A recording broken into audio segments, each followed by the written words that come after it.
नमस्कार। इस वीडियो के साथ मैं हूं पूजा सिंह। उत्तर प्रदेश के बदायूं की घटना दिल दहलाने वाली है, झकझोरने वाली है। ये सेक्युलर होने की अफीम चाटना बंद कर दो, कुंभकर्ण की नींद से जागो और देखो आसपास क्या हो रहा है। तुम्हारे साथ ये कभी भी हो सकता है।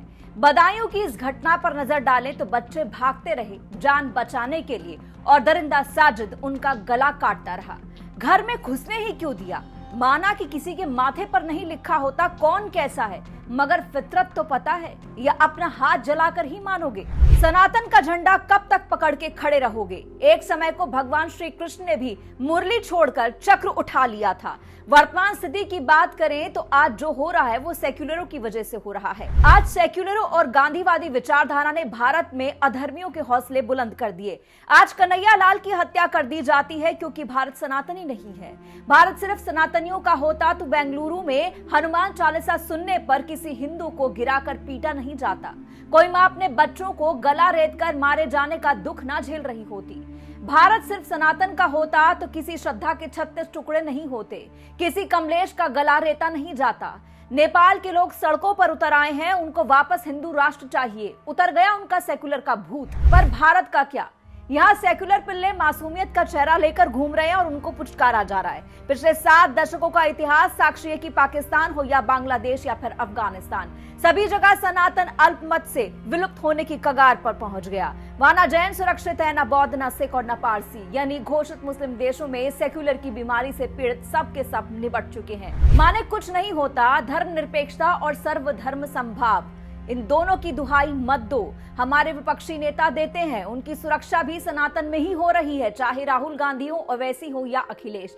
ये विपक्षी नेता और सेक्युलर उस मुर्गे की तरह है जो बंद दड़वे में दाना चुग रहा है और खामखा चिल्लाता भी रहता है। कुछ कौवे तब गला फाड़ते हैं जब उनका नंबर आता है, वैसे उनको मतलब नहीं होता कि आसपास हो क्या रहा है। आज जिस तरह से इंटेलेक्चुअल बैल और सनातनी विरोधी मानसिकतावादियों में एक धर्म को लेकर चिढ़ है और दूसरे के लिए मोहब्बत, वो भारत में ही संभव है। और सनातन के प्रभाव के प्रति ये घोर नफरत आज की नहीं है। पहले मुगल कालीन आक्रांताओं ने भारत में सनातन की धरोहरों को तोड़ा मरोड़ा, फिर बाद में गुलामी के काले दिनों में अंग्रेजों ने, और फिर मक्का के मौलाना को भारत का प्रथम शिक्षा मंत्री बनाकर कांग्रेस ने भारतवर्ष के धर्म, संस्कृति, शिक्षा आदि समस्त अस्मिता सूचक महान संदर्भों के विरुद्ध षड्यंत्र पूर्वक विष उगलना शुरू किया।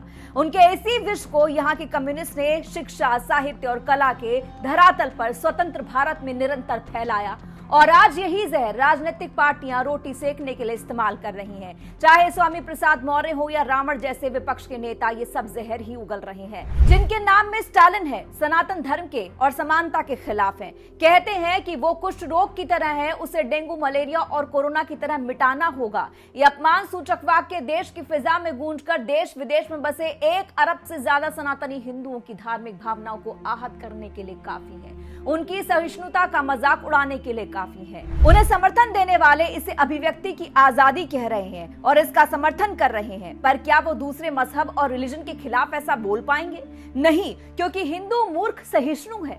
2 बच्चों को गंवाने वाली मां कह रही कि मैंने हत्यारे को चाय पिलाई थी, पैसे देकर मदद की थी। नेताओं की बात करें तो स्वयं को चर्चा में लाने और मीडिया में छाने के लिए ऐसी अनर्गल बयानबाजी अभिव्यक्ति की आजादी है, और ये अपराध नहीं है तो क्या रेप करना रेपिस्ट की आजादी कही जाएगी? चोरी करना चोर की आजादी मानी जाएगी और गोली मारना गुंडे बदमाशों की आजादी होगी? सनातन भारतवर्ष का अपना धर्म है, दुनिया में और कोई जगह नहीं हिंदुओं के लिए। ब्रिटेन हो या अमेरिका, वहां भी हिंदू कोई बहुत सुखी और सुरक्षित नहीं है। हजारों वर्ष पूर्व सनातन धर्म ने सर्वे भवन्तु सुखिना का उदार भाव व्यक्त किया और आज भी वो अपने धार्मिक अनुष्ठानों के समापन पर विश्व का कल्याण हो, प्राणियों में सद्भावना हो जैसे उद्घोष गूंजित कर अपने मूल्यों की चेतना को स्वर देते हैं। ये कल्याण अब डंडे के बल पर ही क्यों ना करना पड़े, कर देना चाहिए। हम सबको सनातन के लिए ताली नहीं बजानी है, ढोल मंजीरे नहीं बजाने। ढाल कटार हो, चाणक्य के साथ दिमाग हो, नहीं तो निपटेंगे सबके सब, यही सच है। इसीलिए अपने घर और अपने बच्चों को सनातन की दीक्षा तो दो, अस्त्र शस्त्र की शिक्षा भी दो। सिखों की तरह सब मांगे कृपाण रखने का अधिकार और वक्त आने पर प्राण की रक्षा के लिए रहें तैयार। नमस्कार।